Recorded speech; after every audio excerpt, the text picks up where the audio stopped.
There are Jedi in The Mandalorian, B-1 Battledroids, and Babu Frick. It has been over 2 years since the last season of The Mandalorian, and in that time we've gotten a ton of content. Andor, Book of Boba Fett, Obi-Wan Kenobi, and the animated shows like Bad Batch and Tales of the Jedi. So what's in store for us in Season 3 of Mando? Well, we have the answers. Welcome to Star Wars Uplink, your place for everything Star Wars gaming, the TV shows, and the movies. Each week we dive deep into two topics from the galaxy far, far away. We have Mandalorian Season 3's official trailer, and it has a ton of great details and cameos and Easter eggs. Oh my gosh. So we're going to get into all of that, as well as talking about Ubisoft Massive's massive Star Wars game. Just you reconsider playing that message for him. Mandalorian Season 3. Oh my gosh. I was not entirely convinced about the season. Honestly. If I'm being honest here, it was like, okay, yeah, we're gonna get more Mandalorian. That's good. Yeah, I remember your reaction initially to the idea of the third season. You're kind of like, seeing Mandalore really gonna be a big is that really gonna be fun? I don't know. Oh my gosh. Yes. It looks incredible. It does. And it looks like they're really honoring a lot of the backstory around Mandalore and the glassing of the planets, and all of the Mandalorian just deep dives into that is going to be very exciting. All things considered. We get to see Din Djarin and Grogu being adorable again.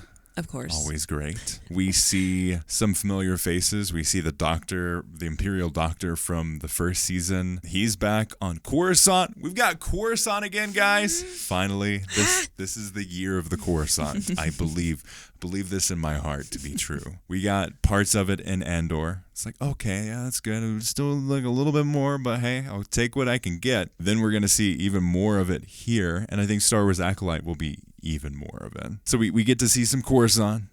We also see a bunch of droids. Yeah, from all different stages of Star Wars. Prequel era, new era, all kinds of things. B-1 Battledroids. Very interested to see where that comes into play in the story.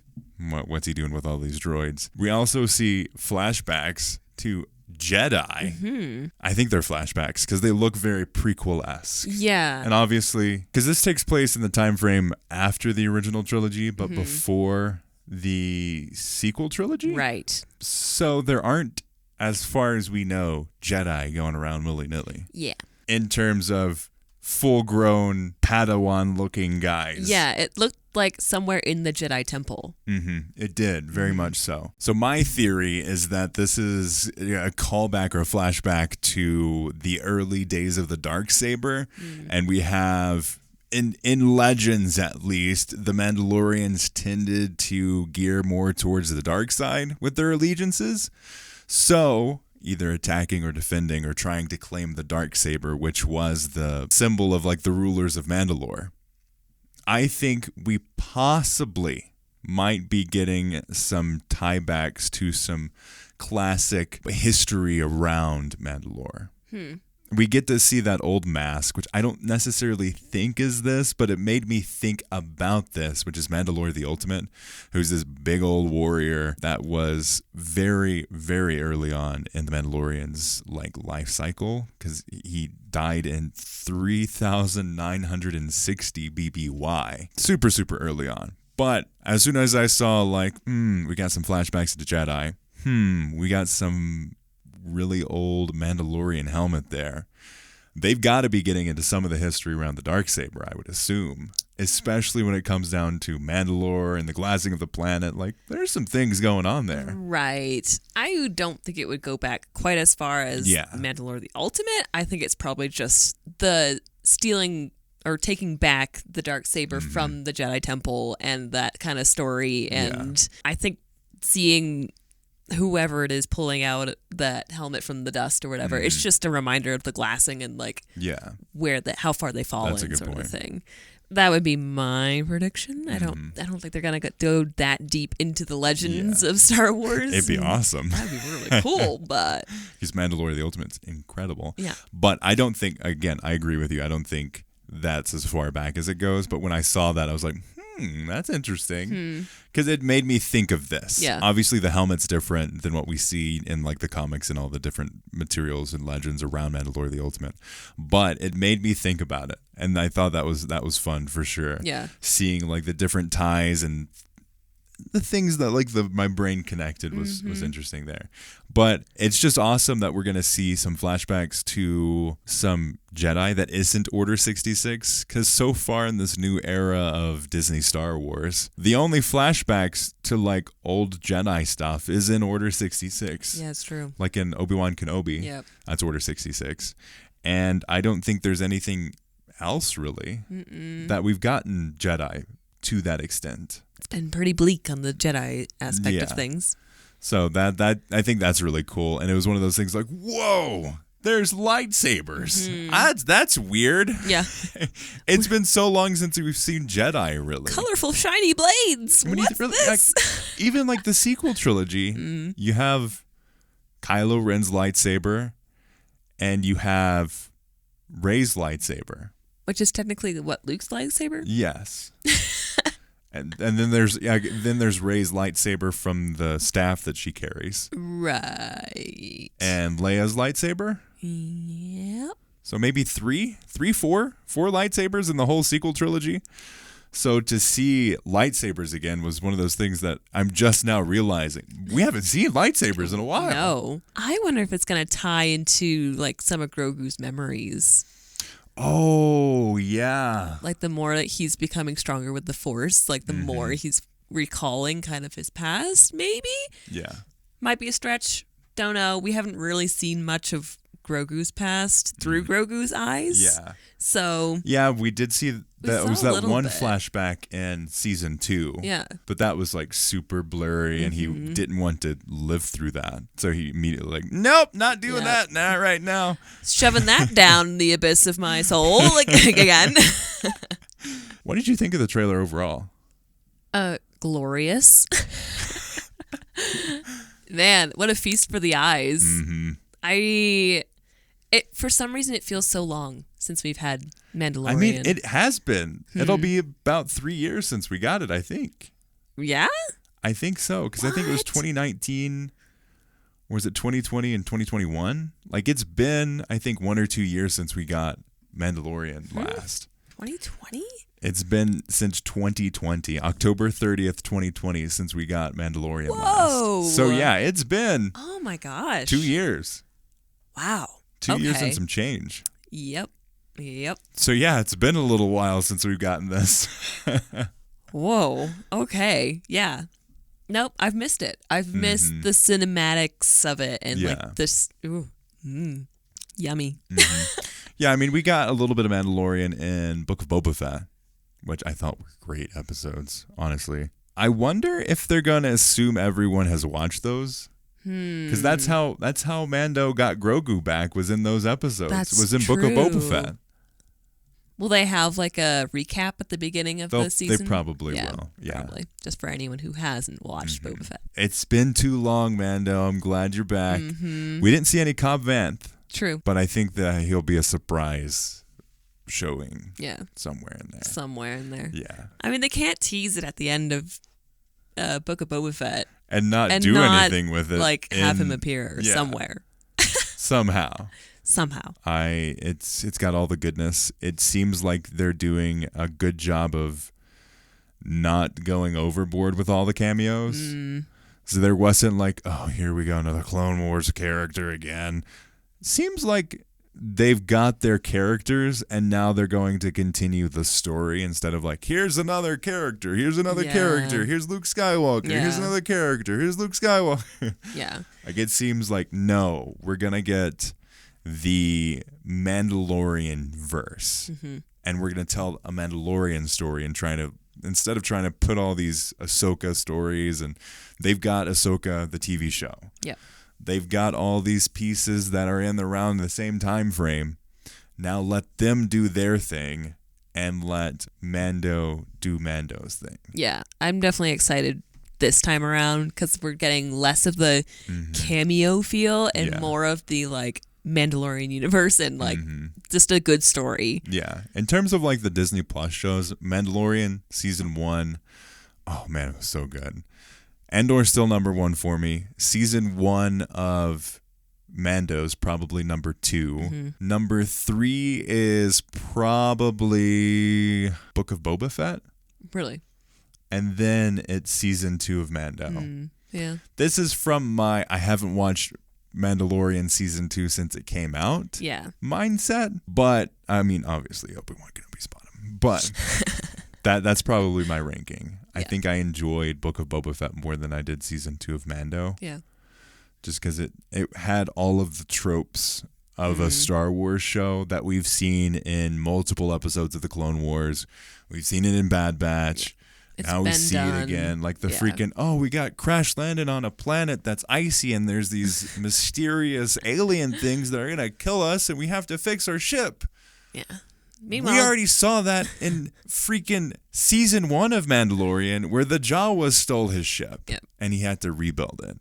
And now we saw it again in season 2. And then literally, I think there's an episode in Bad Batch around the same time that came out. That was that specific thing. Yeah, we've seen it a little bit too much. Yeah. But meanwhile, Grogu was having a feast and almost wiped out an entire race. Exactly. Great job, Grogu. Another thing that was, I think, really funny, tying into the sequel trilogy thoughts, was we saw Babu Frick's his race. Obviously, I don't think it's...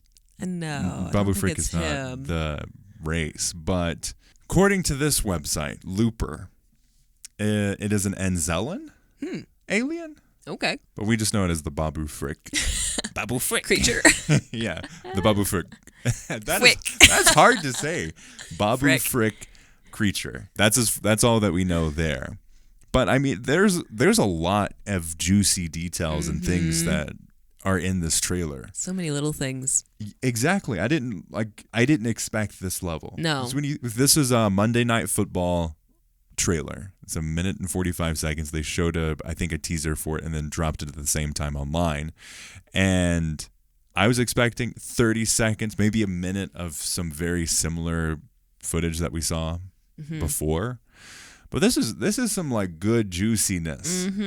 Something I'm really excited that we saw right off the bat was Din Djarin kind of bringing together all the different clans of... Well, he's got his like little rogue sect and then like there's all these normal Mandalorians. I guess they're normal, but even when they were normal, they were all still separated like into these different clans. Yeah. So it's going to be really interesting to see maybe it's Bo-Katan bringing everyone together. I highly doubt it. She's not the like friendly type. She's not really the most loved person, it seems. But just to see them bring all these Mandalorians together and just I don't see that going very well. So there'll be a lot of drama and I'm excited to see that. Yeah, I mean Din Djarin being the central point of all of the Mandalorians, I think, is a good move. He's the only person that could bring together all of the Mandalorians. Yep. Like, honestly, he has the Darksaber, and he has the personality type of like, I don't really want this power. You guys want this? Yep. Don't kill me, but I'll give it to you, kind of thing. Yeah. So I think that's exciting. And then he doesn't have like the culture really that values Mandalore as much as Bo-Katan and all of her specific part of the clans of Mandalorian. That's exciting. I think there's so many different juicy details that we are going to get in the episodes that I'm really excited to see where it goes. Yeah, it's like going to be a whole new culture that he's going to like be like, maybe we just cut a lot of the stuff out, and Bo-Katan's going to be like, no, and then everyone else is going to be like, eh. So it's going to be really interesting to see, just to see. Yeah, definitely. I'm very excited to see where this goes and how many different pieces that they're moving into this, because they're obviously pulling stuff from the prequel trilogy. They're alluding to things in the sequel trilogy. There's the things with the New Republic that we see bits and pieces of and teases about where that could be going. I fully expect that we'll see the Mandalorian show go up to that point where we get closer to the sequel trilogy and possibly even into that time period, I think is pretty exciting. What's also exciting is the news we got around Ubisoft's Star Wars game. This blew my mind when I saw it. And I think it's really eye-opening to see what they're thinking about. Because when this got announced, it was literally Ubisoft, Star Wars, Lucasfilm games. Like, that's all that we got. They're making an open world Star Wars game. That's literally all the details that we had. Okay. And through a rumor pretty recently around Ubisoft Massive's game, a lot of people, and the rumors and the leaks and everything, are comparing it to Star Wars No Man's Sky. Insider Gaming reports that Ubisoft Massive's Star Wars game will indeed be massive in every sense of the word. From their account of the latest rumors, the upcoming title will be heavily based around exploration of the galaxy. Quote, in the game, players will be able to jump between systems, immersing themselves in a vast galaxy, bursting at the seams with activities. At the heart of the game sits an in-depth, lengthy story driven by a fully customizable character that walks a path chosen by the gamer. There are decades worth of lore, locations, weapons, and characters from Ubisoft and Massive Entertainment to draw from, so the game itself should be something special. That is the details that we know here, and that is so exciting to me. Like, why hasn't this game been made already? Like, that just exploration of Star Wars to different planets, it just fits. It's what the whole series is about. The fact that we haven't got it to this extent, I mean, is understandable from a technical perspective, but now that we've seen stuff like No Man's Sky and the amazing amount of work that they put into that game, it's exciting to see what is going to happen here. And the fact that the game's still being worked on, which is really good. Yeah. Because, I mean, you never know with Star Wars these days what's going to get canceled, what's not going to get canceled, what's going to survive all the reviews and everything. But this seems to be pretty exciting. To be fair, I do always have my concerns with these games, especially a game as large and ambitious as this. It makes me a little worried because even No Man's Sky came out pretty rough. It was awful. Real rough. And I feel like this may be one of those, just depending on how fast they try to push it. Or how big that world is. Because we see something like Starfield from Bethesda, and they're like, there's going to be 1,000 planets that you can visit. Yeah. I don't think anyone really wanted that game to be visiting 1,000 planets. I know I don't want this to be the massive world that No Man's Sky is, just because I think that's too big. Their whole thing was really exciting from a technical perspective and really cool to see, oh man, how's this procedurally generated? Everything is very exciting and unique. You're going to spawn on a planet no one's ever been on before. But then you get into the multiplayer side of thing, you're like, well, I mean, we're all so far away. They did add multiplayer, and that was good. And you can have these instances where you can visit people in that galaxy. But that was one of the concerns for the game. So I don't want this game to be like 1,000 procedurally generated planets. Yeah. I would like to see, I think max would be 20 planets that you can visit. Yeah. It would help to keep the storyline. Exactly. I would love that side of things. Maybe like you get bits and pieces of, no matter which planet you go, you have the same characters. Like, let's just say you have a through line of the story, and if you go to this person, you're going to run in. If you go to this planet, you're going to run into the person that's going to tell you this story, no matter which planet you go to, and it will randomly decide which pieces of the story are on each planet. I think that could be interesting. Yeah. I would say unless it's either or. Either you're making a story game or you're making an exploring game. Yeah. I love that they are considering and wanting to do a story, and that it's going to be, quote, an in-depth, lengthy story driven by a fully customizable character that walks a path chosen by the gamer. If you think of something like, I'd say maybe Cyberpunk is the more recent example of this big open world. Obviously, it is a city, but you can go around and choose different side stories and that kind of thing, but there is a central through line. I wonder how this is going to work. Because when you think about it, even open world games, like it's not like you get to go to this completely different area of the map or this part of the world or a completely different world, which is, I think, the uniqueness around like a sci-fi or Star Wars story game, whatever, is you have Coruscant, but just as big as Coruscant is, you also have Tatooine. And just as big as Tatooine is, you have Kashyyyk. Like, these are massive planets. Yeah, these are planets. But the benefit is, like, on Tatooine, you have Mos Eisley, Mos Espa. You have, like, these locations on those planets that you could tie it to. So it's not necessarily like you get to choose, oh, I want to go on the far side of Tatooine, and it's just a desert. No, you're probably going to have the choice of, if you go to Tatooine, you're either going to go to Mos Espa or Mos Eisley, and those are close enough that you could probably walk in between if you wanted to. But that's going to be probably it. It's going to be really interesting, and the limitations that they decide to put in this game. Because you can't just say, oh, you can explore the entire planet. Yeah. No. But you could go to the Kashyyyk capital. You could go to the underworld of Coruscant. You can go to the high rises of Coruscant. You go to the Jedi Temple of Coruscant, maybe. Like, maybe having like a handful of locations on each of the planets that you could go to. Well, how does No Man's Sky do it? No Man's Sky is literally, it creates the entire planet, and you go through everything, and they say, oh, you have like this percentage of a chance to spawn a city here, or a space station here, or this kind of animal, or this resource. So it's all just based on the algorithm generator sort of stuff. Exactly. Okay. I mean, in theory, they could do something that. But that loses a lot of, like, one, if you procedurally generate Tatooine, Mos Eisley is going to be different than every single other canon iteration of Mos Eisley that we know of. Right.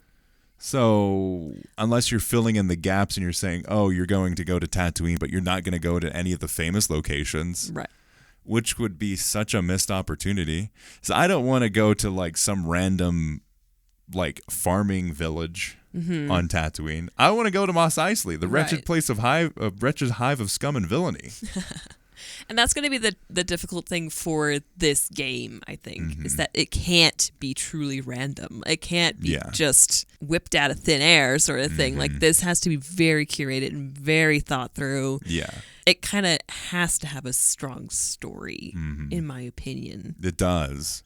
I think they really, I love that they are thinking about a story in this game, because you could totally say, this is going to be Star Wars Minecraft, and you're just going to go around and you create your own story by going through these different things and doing side quests and deciding what your character is. It's like a massively multiplayer online kind of thing. Like, yeah, there are storylines that you can follow, but also, like, you're a bounty hunter, but go over there and you can do something that's not a bounty hunter thing. Like, that could be a direction that they go in. I wouldn't want to play that game. You might. I might like it. Yeah. It sounds kind of cozy. Just throw me in and let me just run around, do my thing. Yeah. But I know, like, for me personally, how I enjoy playing Star Wars games, I love that storyline. Like, all of my favorite Star Wars games, besides, like, Battlefront, was the ones that told a really fun story. Jedi Survivor. Fallen Order, Jedi Knight, Jedi Academy, the Battlefront 2 campaign. Yeah. Like, those are the kinds of things that I really like that experience. And you could do something like they do with, I think the clear example of this is Hogwarts Legacy. Yep.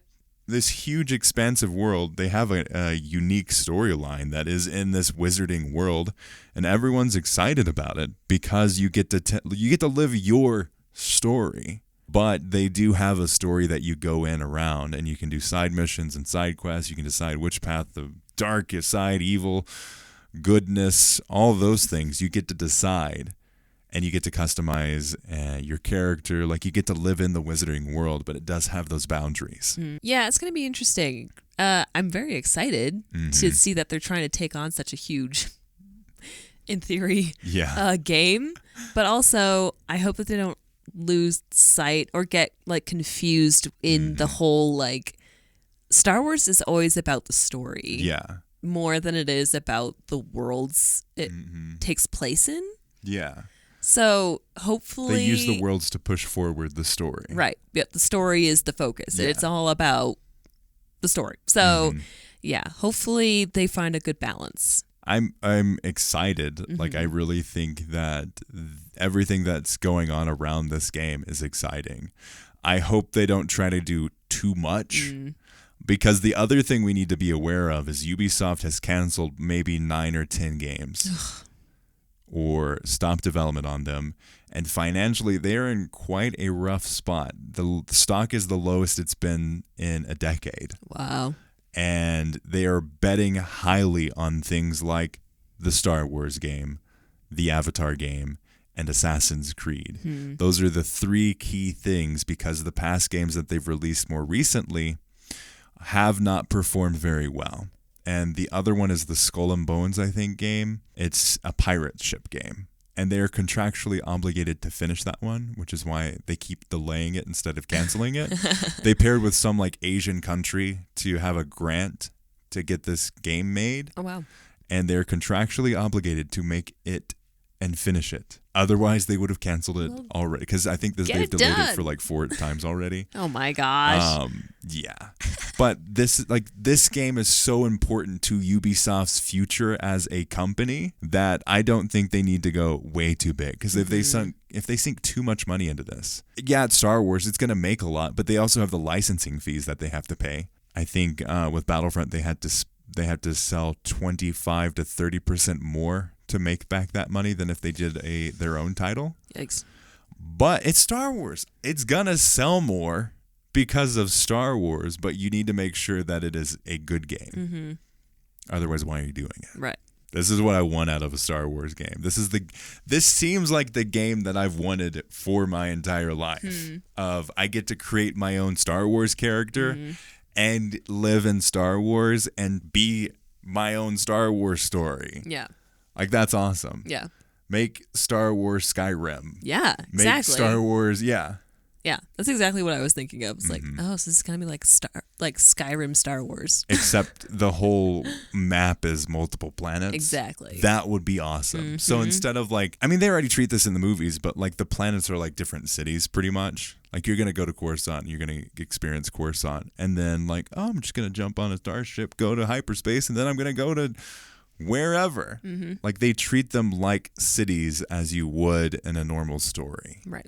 Because that's the level of transportation that they have in Star Wars. And you have this like expanded connection, which I think is really exciting. And I hope they tie into that with this game. But I think with that, thank you all so much for listening to this episode of Star Wars Uplink. We greatly appreciate all of the support. You can listen to the podcast wherever you find podcasts and our YouTube. If you were listening to this right now, check out our video version of the podcast. Greatly enjoy putting up clips and the full episode there as well. Leave us a review if you do enjoy this podcast on Apple Podcasts or Spotify. Helps us out a ton. And hey, share us with your Star Wars friends.